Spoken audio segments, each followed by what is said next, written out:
नमस्कार दोस्तों, लाल बत्ती के एक और नए एपिसोड के अंदर आपका स्वागत है। और आज इस एपिसोड में हम बात करने वाले हैं कि किस प्रकार महागठबंधन ने जो है बिहार चुनाव के अंदर एक नया क्लाइमेक्स खड़ा कर दिया है, जहां पर अब तक ये लग रहा था कि इंडी अलायंस यानी महागठबंधन अब टूट चुका है। बिहार के अंदर अब उनकी कोई वजह नहीं रह गई या उनका कोई वजूद नहीं रह गया। आज ज्वाइंट प्रेस कॉन्फ्रेंस करके अशोक गहलोत, जो राजस्थान के पूर्व मुख्यमंत्री हैं, कांग्रेस के बहुत ही वरिष्ठ नेता हैं, उन्होंने मंच से ये ऐलान कर दिया है कि बिहार चुनाव के अंदर अगर महागठबंधन चुनाव जीतता है तो उनकी तरफ से सीएम कैंडिडेट तेजस्वी यादव होंगे और डिप्टी सीएम के कैंडिडेट मुकेश साहनी होंगे। इसलिए मैं ये कह सकता हूं, खड़गे साहब, राहुल गांधी जी और तमाम जो साथी बैठे हमारे, इन सब की राय लेकर के हम लोगों ने तय किया है इस चुनाव में अगले मुख्यमंत्री चेहरे के रूप में तेजस्वी यादव जी को हम लोग सपोर्ट करते हैं, जो एक नौजवान है, लंबा फ्यूचर है के साथ में। और मेरा अनुभव से मैं कह सकता हूं, जिसका लंबा फ्यूचर होता है पब्लिक उनको साथ देती है।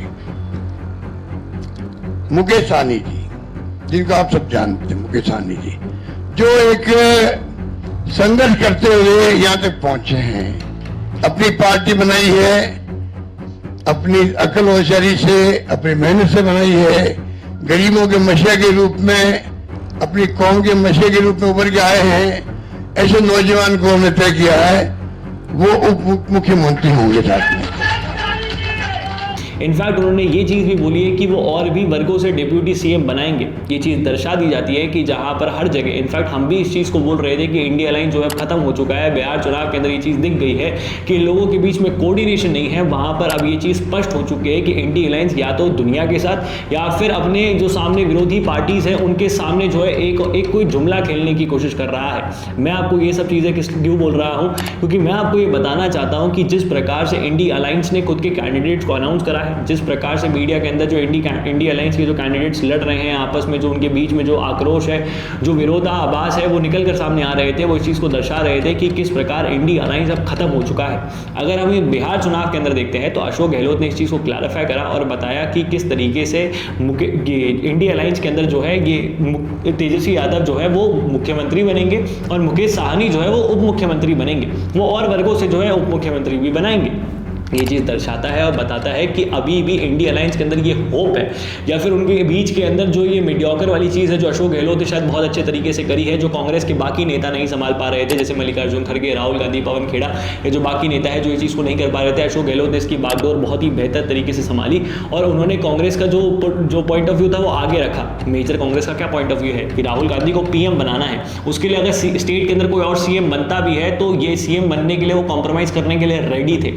थोड़ी बहुत सीटें ऊपर नीचे हुई, 11 सीट ऐसी निकल कर आती है जहां पर इंडिया अलायंस यानी महागठबंधन के कैंडिडेट्स आपस में क्लैश आउट कर रहे हैं। 6 सीटें ऐसी है जहां पे कांग्रेस और सीपीआई के कैंडिडेट्स क्लैश आउट कर रहे हैं। 2 सीटें ऐसी है जहां पर विकासशील इंसान पार्टी यानी वीआईएस जो है, जो वीआईपी जो इनकी पार्टी है, मुकेश साहनी की पार्टी है, और आरजेडी जो है वो क्लैश कर रहे हैं। तो कुछ सीट ऐसी है, तो टोटल करके 11 सीट्स ऐसी है जहां पर इंडिया अलायंस आपस में क्लैश कर रही है।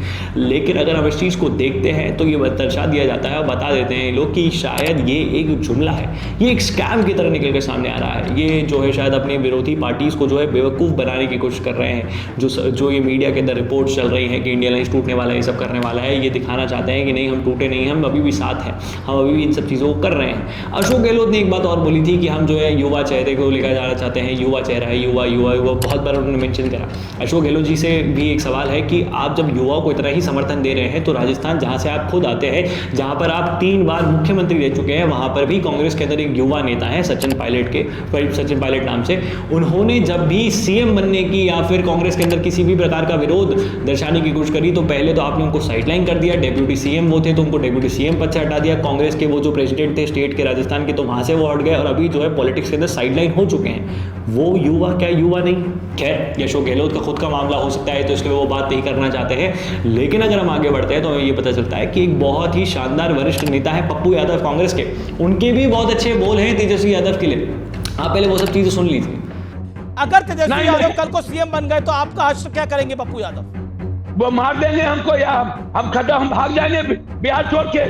अगर तेजस्वी यादव कल को सीएम बन गए तो आपका हश्र क्या करेंगे पप्पू यादव? वो मार देंगे हमको या हम भाग जाएंगे बिहार छोड़ के। ढंग की बात कीजिए।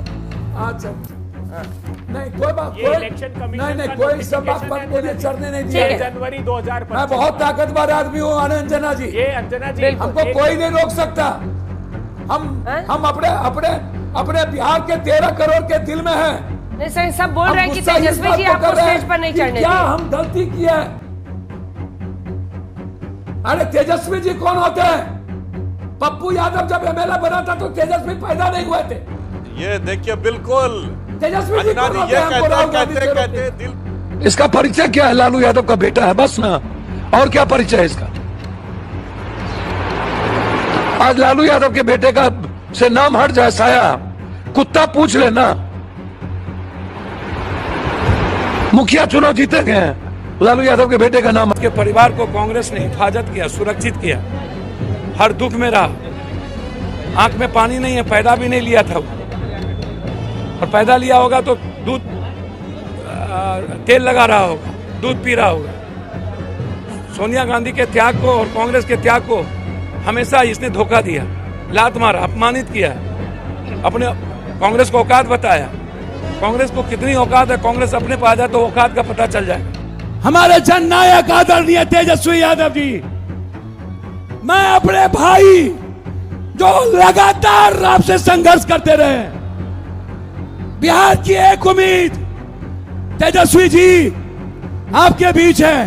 आपने तमाम ये वीडियोस देखी जिसके अंदर पप्पू यादव तेजस्वी यादव की कितनी तारीफ कर रहे थे। मतलब खैर अंत में तो तारीफ ही करी है, लेकिन उससे पहले जो उनके मन की जो व्यथा थी जो निकल कर सामने भी आई है, वो इस चीज़ को दर्शा देता है कि कांग्रेस के नेता खुश नहीं है कि तेजस्वी सीएम बन रहे हैं, लेकिन कांग्रेस की मजबूरी है कि तेजस्वी को सीएम बनाना है। तेजस्वी को सीएम कैंडिडेट घोषित तो कर दिया, लेकिन 27 अक्टूबर को तेजस्वी और उनकी माताश्री राबड़ी देवी के ऊपर जो है ट्रायल चलने वाला है IRCTC घोटाले को लेकर, जिसको भाजपा ने भी उजागर करा। भाजपा ने बताया कि भाई यहाँ पे सीएम कैंडिडेट तो बना दिया, लेकिन इनके ऊपर तो 27 तारीख से ट्रायल शुरू होने वाला है, और जितने सबूत इनके सामने रखे जाएंगे, जितने सबूत इनके खिलाफ है इस केस के अंदर, ये साफ दर्शा देता है कि ये लोग कन्विक्ट भी साबित हो जाएंगे। तो अगर ये लोग कन्विक्ट हो जाते हैं तो लालू प्रसाद यादव, तेजस्वी यादव और राबड़ी देवी तीनों जेल की हवा खा रहे होंगे। अगर तीनों जेल की हवा खा रहे हैं तो फिर सीएम कैसे रहेंगे? क्या कांग्रेस को ये पता तो नहीं है कि भाई ये लोग सीएम की ये क्या बोलते हैं कि ये बनने तो वाले हैं, कि जेल में तो जाने ही वाले हैं, इतने केसेस तो है ही इनके सामने। तो कांग्रेस को ये चीज़ पता है कि तेजस्वी जेल में जाएंगे, तो इसलिए इनको सीएम कैंडिडेट घोषित कर देते हैं, तो हम भी बिहार के अंदर बच जाएंगे। जो 2-3 सीटें हमें चाहिए बिहार के अंदर, वो 2-3 सीटें हम ले भी लेंगे, थोड़ा बहुत कॉम्प्रोमाइज भी इनको करवा देंगे और सारी चीज़ें निकल के सामने आ जाएंगी। क्योंकि तेजस्वी यादव का एकमात्र सपना राजनीति के अंदर है कि बिहार का सीएम बनना है। बिहार का सीएम बनने के लिए तो बड़े भाई को घर से निकलवा दिया। सोचिए कि तेजस्वी अगर अपने बड़े भाई के ही सगे नहीं हो सके, बड़े भाई ने किया क्या? एक दूसरी जगह शादी ब्याह ही तो कर रखा था। क्या उसको अपना नहीं सकता था परिवार? क्या परिवार की विचारधारा इतनी रूढ़िवादी है कि वो अपने बेटे के प्यार को ही अपना नहीं सकता, तो वो बिहार का कल्याण क्या ही करेगा? क्या तेजस्वी अपने बड़े भाई को सपोर्ट नहीं कर सकते थे कि अगर पिता विरोध में है तो? क्या तेजस्वी की विचारधारा लिबरल नहीं है? क्या वो जो युवा सोच रहा है बिहार का, क्या वो उस अकॉर्डिंग सोच पाएंगे? क्या वो समय के साथ साथ बदल पाएंगे? ये सवाल खड़े करता है तेजस्वी यादव के ऊपर। वो नेता कैसे ही हो, उनके पिताजी ने कितने ही घोटाले कर रखे हों, लेकिन फिर भी संगत का असर तो पड़ता ही पड़ता है, जो IRCTC घोटाले के अंदर निकलकर सामने आ जाएगा कुछ दिनों के अंदर।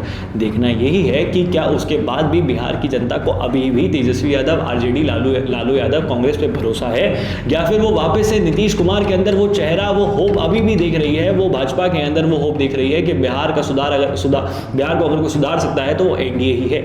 आप इन सब चीज़ों के लिए हमें सब्सक्राइब कर लीजिए। डेली अपडेट्स के लिए आप हमारे वीडियोस देख सकते हैं। अगर आपको ये वीडियोस पसंद आते हैं तो आप प्लीज़ हमारे चैनल को सब्सक्राइब कर लीजिए। आपकी क्या राय है नीचे कमेंट बॉक्स लिख के जो बताइएगा। इस वीडियो को शेयर करें, ज़्यादा लोगों तक पहुँचाएं। जय हिंद, जय भारत, भारत माता की जय। पानी बचाएं।